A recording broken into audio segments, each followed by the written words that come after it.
magandang umaga mga kapatid. And samahan nyo kami sa ating vlog for today. May pupuntahan kami kasi today, it is a special day kasi birthday ngayon ng panganay kong anak na si Prime Vincent Arcales. So as requested by my son, gusto niyang pumunta at ma-experience yung Safari Cebu Adventure Park. So yan, darating na kami sa Danao. Then after it, dumating na rin kami sa Cebu Safari Adventure Park. So the travel was like 1 hour from Cebu City. And then pagpunta mo dyan sa Carmen, left ka din. Pagpasok mo sa left side, like mga 20 minutes pa rin yung travel bago sa highway to the Safari. Okay, then yun, marami kang madadaanan. Marami ding mga resort na katabi niya. And then sa dulo, yan, pa-right turn ka. And then yan po yung simula, an entrance ng ating Cebu Safari Adventure Park. Okay, so sa mga kapatid nating nanonood sa vlog natin ngayon, I highly recommended matry nyo yung Cebu Safari Adventure Park. Sa parking lot pa lang, malalaman mo na kung gaano siya kaluwag, kalaki, at ma-excite ka. Imagine mo, parking lot pa lang ito. Ito yung parking lot ng Cebu Safari Adventure Park. Yan, nakapark na kami and we are about to go to the zoo. Yan. So, magsimula tayo. I would just like to let you see. Ito po yung lobby natin. So, yan. Malaki talaga. Grabe. Alam nyo ba? Okay, trivia. Yung Cebu Safari Adventure Park ay 172 hectares. Yan po yung mapa.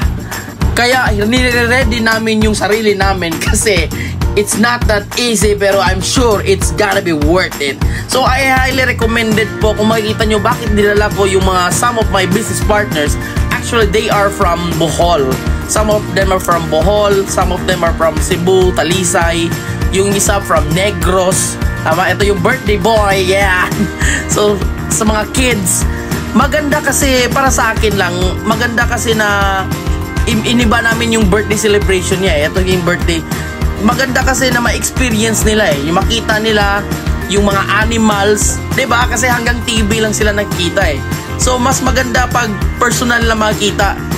Hindi katulad sa akin na ilang taon na ako bago ko pa nakita yung zebra, bago ko pa nakita yung mga giraffe. Tama? Yung gusto ko is makita habang bata pa sila, hindi sila maging ignorante sa mga ganitong bagay. So yan, sobrang excited nila, sobrang excited nila, ay grabe, ready na sila. So, syempre, bayad tayo. Yung entrance po is pag weekdays is 1,000, pag weekends naman is 1,200.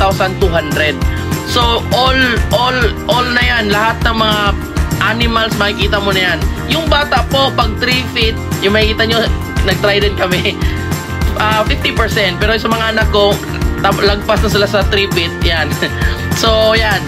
Yan yung nabayaran ko, 10,800. Okay lang yan. At least, di ba, ma-experience nila kung ano yung Cebu Safari Adventure Park. At saka dumating na din yung mga ka-business partner natin from Talisay at saka yung isa from Negros. Pina-experience ko rin sa kanila. Sabi ko sarili ko, iba yung benefit kasi sa negosyo natin di ba? At least ngayon, di ba, naranasan nyo ng mga ganitong bagay. And that is because thankful tayo sa Prime Online business natin, powered by RJ's X4. Shout out! So anyway, yan, papasok na po kami. Yung helmet, lagay nyo lang sa kotse. Ready natin yung things nyo, and then let's go. Boom! Okay, let's do it! Pangalan po niyan, Arnel. Yung isa, si Mr. Junior. Okay. So papunta na kami sa lobby kasi nandun yung mga kapatid natin na nakahintay. And then, okay, excited na talaga. Sabi ng daughter ko, Daddy, let's go. Kasi sobrang excited In-explain ko kasi sa kanila na maganda talaga sa loob. Kaya silang lahat, gigil nang ma-meet yung mga wild animals sa loob ng Safari Adventure Park.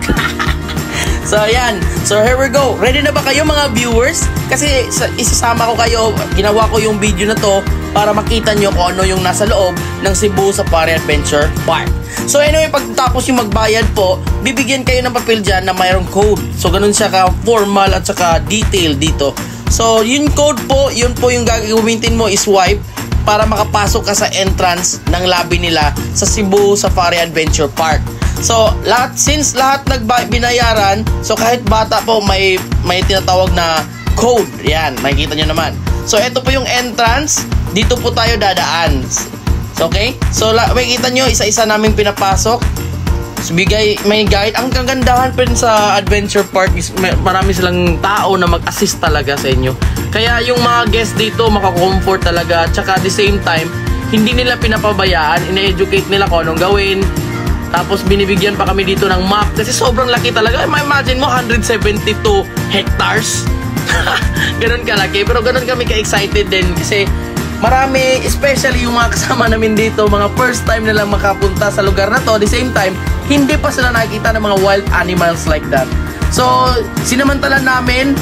Ayan, nakapasok na kami and then we're ready. So, yung first na ginawa is meron tayong semi-orientation in a few minutes lang. Tapos, sa first stop namin, yung sasakyan naka-van. So, ganun ka-accommodating itong Cebu Safari Adventure Park.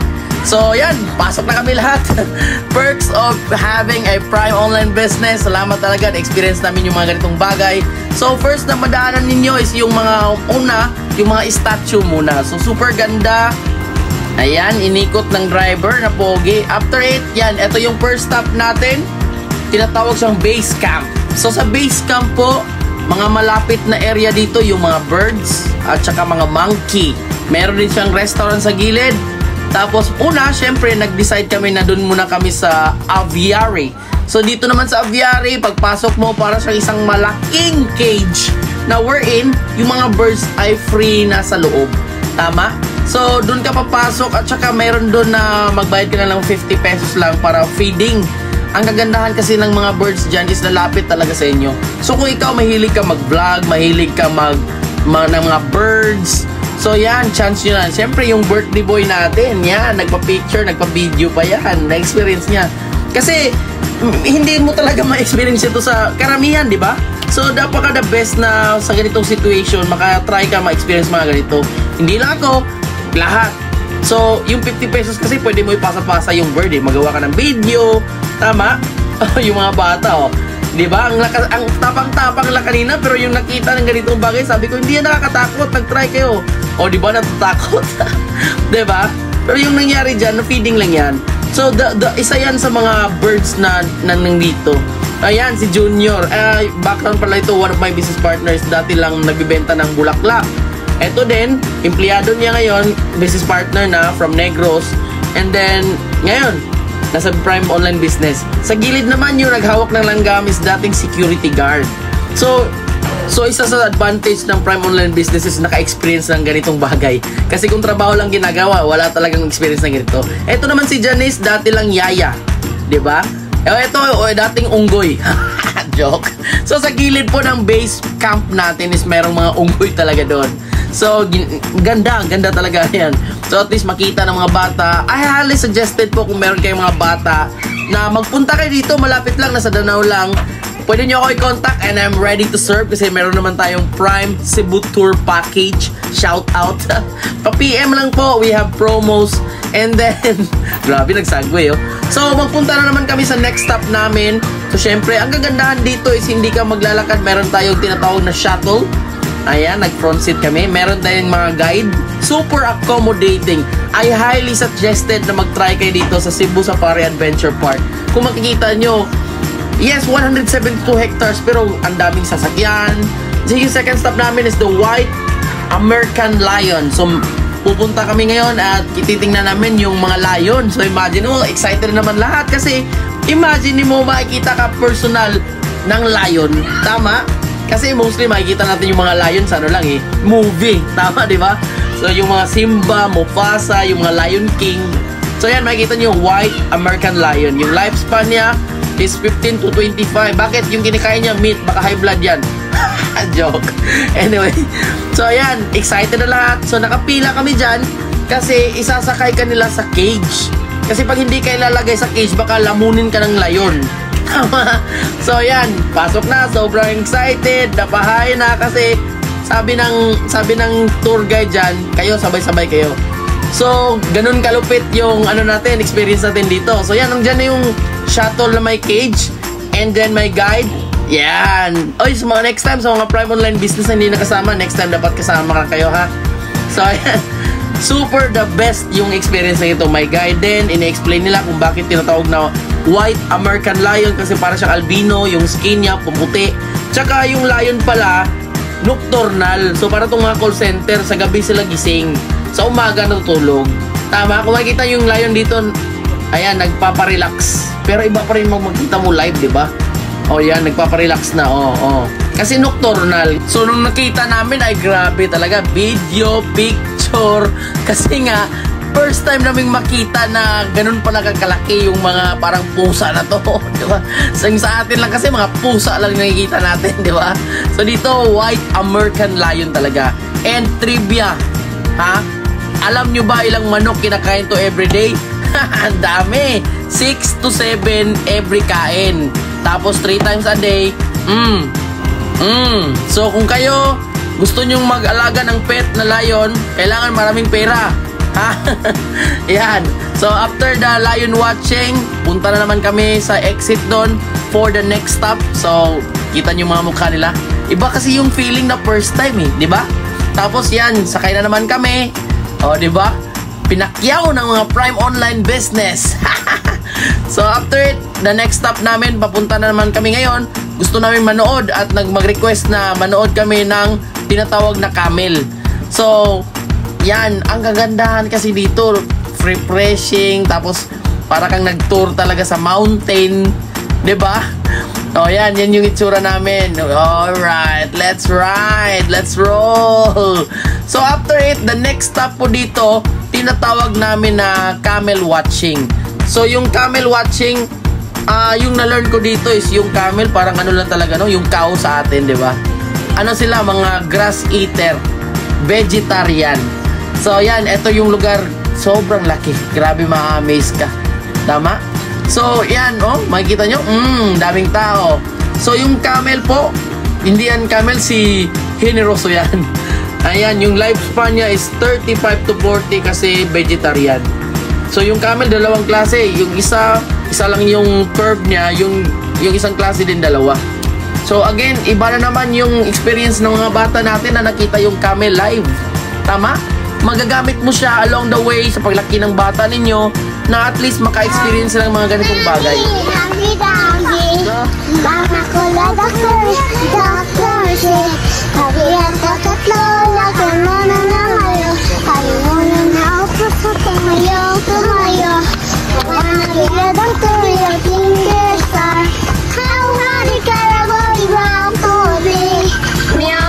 Yeah! Diba? Nakita nyo yung mga reaction ng mga bata. Ang tawag po dyan, priceless. Tama? Ay, hindi halatang masaya. Super saya. Masaya nga yung mga malaki na yung edad, yung mga bata pa, diba? So, ito naman, along the way, nilakad lang namin. Yung next na pinasok namin is yung eagle. Imagine mo yung eagle na makikita mo sa Discovery Channel, nakabatog lang dyan. Diba? So, maraming klaseng eagle na nandito. Makita mo, Brahmini. Ayan, Brahmini kite. Nandyan lang yan sa gilid. Malapit lang talaga sa'yo. Yung nakita natin kanina sa video, ang tawag dyan sa Bisaya, panog. Yung Philippine Serpent Eagle. So, makikita yan sa Pilipinas, di ba? Yung naka-float lang. Pero Philippine Serpent Eagle yan. So, this is one of the experience na naman ng mga kapatid natin na hindi malilimutan. Tama? Yung eagle na maka-face to face mo talaga. So, after po, meron din tayong sa mga Bisaya pa, tikling.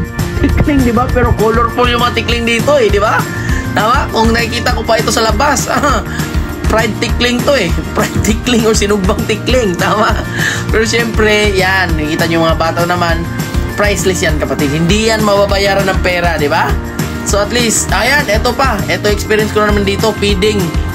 Napaka, ng mga parrot na to, parrot ang tawag sa ibon na to, basta sobrang friendly nila Pero hindi na alam, super gigil na ako Tama? O, di ba? Nakabatong lang sila, tapos saka nakita mo, nag-video talaga ako O, di ba? Naka-experience na. Super friendly, basta may dala ka lang ng Sinbad. Parang seeds yung food nila May dala ka lang, lalapit talaga sa inyo. So, kung mahilig kayo sa birds, mahilig kayo, bird lover kayo, color birds, I highly suggested magpunta kayo sa Cebu Safari Adventure Park. The best ever po ito. And then, marami makamuni kasi walang time limit Kung gusto mo, dyan ka lang whole day, walang problema. Hindi ka nila minamadali. You can do your thing video, picture, play with the birds, talk with the birds, everything. Napaka the best dito. So, syempre, pinabayaan ko yung mga business partners natin no, mga experience ng mga ganitong bagay. So, makikita mo naman, sobrang ibang feeling para sa kanila. So, ako naman, masaya naman ako kasi kung makita ko lang silang masaya, masaya na rin ako. Na-experience yan. Yung bunso ko, di ba? Nakakatawa kasi parang sobrang astig niya kanina pero yung makita ng mga birds, natatakot. Di ba? O, di ba? Umatras pa. Kasi nakita niya yung mami niya nagpi-feed ng birds.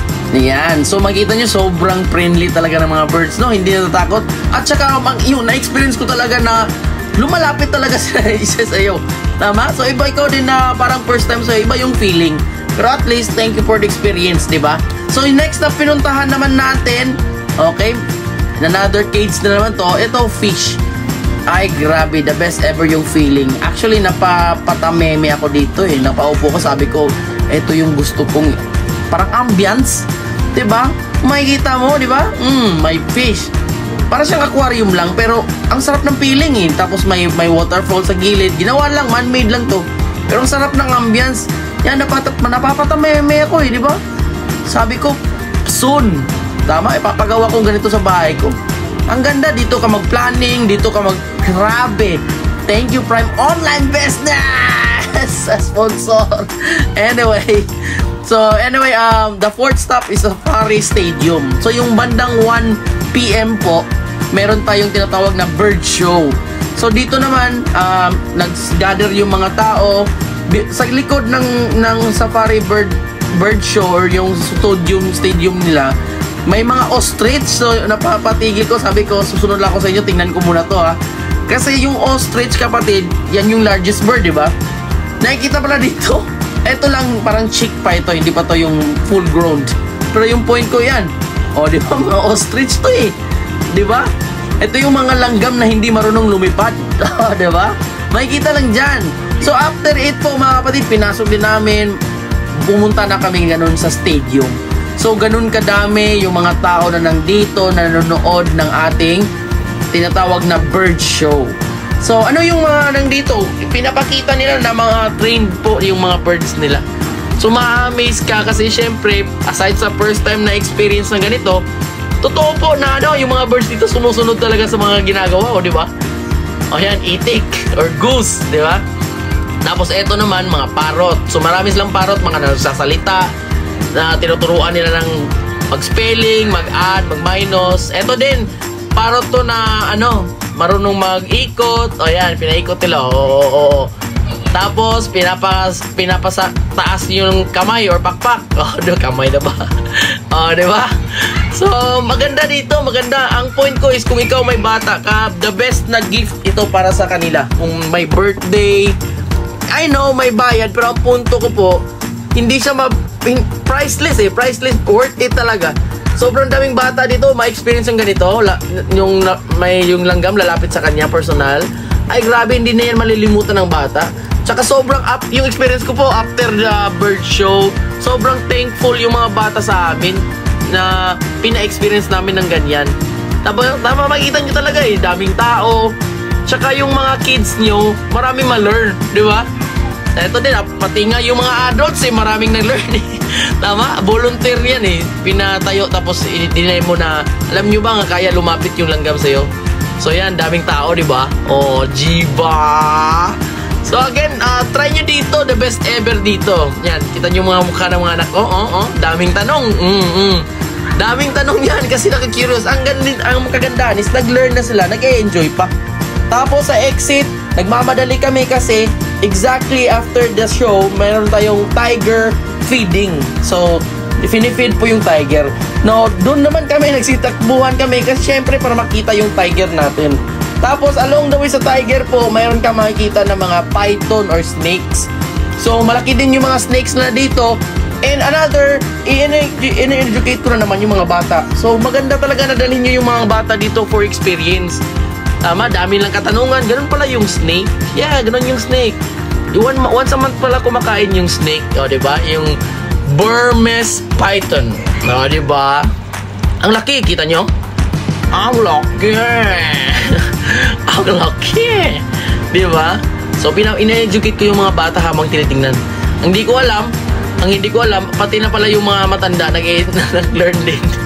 So, nandito na po kami sa tiger feeding. So, ang na-learnings ko dito, parang lang palang pusa itong tiger na tulo. Malaki lang talaga sa tao. Pero parang kung anong galaw ng pusa, exactly ganun lang. Pusa naman talaga, pero malaki, di ba? Rawr! So, anyway, after that, ayan, dami talaga eh. After that, nanood naman kami ng Philippine-made na pig o baboy ihas. So, meron din silang baboy ihas doon. So, again, in-educate ko. Marami kang ma-learn talaga. May kangaroo. Alam nyo ba saan yung kangaroo? Oh, ayan. Yan yung kangaroo. Sigbin. So, after that, sa Sabana po, yan. Punta na naman kami. May pupuntahan na naman kami. So, sakay na sa shuttle na naman. Super ganda talaga. Sinulit namin, kapatid. Sabi ko, sulitin na natin. Nagbayad tayo, di ba? So, sulitin natin. Yan. Punta na naman kami sa next stop namin. And yung next stop namin, di ba? Oy, 4x4. Yan. Yung next stop namin, zebra naman, mga kapatid. So, another experience na naman makita yung mga zebra, di ba? So, napapawaw lahat. Ito naman, another animal na sa cartoon character lang namin to nakikita. Pero dito, madadaanan lang namin. And mi-meet mo talaga sila malapit sa'yo. Kaya, todo video, sabi ko sa kanila, sige, sulitin nyo. Sa sobrang sulit, full lahat ng video camera nila. Storage pala. Tama? So, and then, hindi siya nakakapagod kasi may shuttle eh. Sa unahan naman, yung deer. Alam nyo yung deer, di ba? Yung parang sinasakyan ni Santa Claus. So, yan, marami din dyan. Parang normalan na para sa kanila. Super laki kasi. Imagine mo, 172 hectares. Di ba? Tapos yan, diretso-diretso. Naka-observe, grabe, pinakyaw ng Prime Online Business powered by RGS X4. Fifth stop po is African Lion. Yan. Yan, nagpa-picture talaga kami dyan. Malaki, ang laki. Yung parang sa Lion King, yan. So, malapit din sa African Lion yung crocodile watching. So, syempre, doon kami, di ba? Ang laki ng crocodile. Sabi ko, pag mahulog ka dyan, ay di ka na makakaligtas. Ang dami niyan eh, di ba? Ang galing pang parang naghihintay lang ng feeding. Tsaka pag mag-feeding kayo dito, bayad lang kayo ng 100. Yan. Bibigyan ka ng chicken, whole chicken, tapos itatapon mo lang dyan. Kinakain nila. Ang laki pa sa tao eh. Di ba? Pero ang punto ko po, another experience na naman. Nagpa-picture kami, sabi ko sarili ko, worth it talaga. After it po, feeding with the giraffe na naman. Sobrang taas para sa akin. Ang giraffe para sa atin mga Pilipino, parang lang siya eh. Parang goat. Pero ang taas lang talaga ng giraffe na to. Di ba? Kasi sinubukan ko, nagkuha ko ng dahon, pinipid ko. Kumakain to, talaga, vegetarian. So again, another experience na naman na makita ng mga bata na ganito ng experience. So the best ever talaga. I-try nyo. Tama? So yan, yung bunso ko, sumabay sa akin. Dami niyang katanungan eh. Daddy, paano to? Daddy, ano yan? O yan, ito din, malaking daga. Ito yung kinakain ng mga anaconda. Diba? So, yan, madami din. Nandun din yan. So, that's it. After it po, grabe, it's a wrap. Ayan. Makikita nyo, pagod lahat. Hindi halata na pagod. Pero, it's a wrap. Sulit po. Sa mga sumabay at nakita yung safari, Cebu Safari Adventure Park, I highly recommended po. I-try nyo po. Pwede nyo ko i-contact. I am ready to serve. And kung pupunta kayo, mas better na dalhin nyo yung buong pamilya. Kasi iba yung experience. Ang ganda talaga. Promise, the best ever. So, papauwi na po kami ng Cebu City. Thank you po and to God be the glory. God bless. For more videos, please subscribe our YouTube, Vincent Arcales, TikTok, Vincent Arcales, page, Prime Online Business, and for our tour package, please message Vincent Jovendel Piña Flor Arcales. Thank you.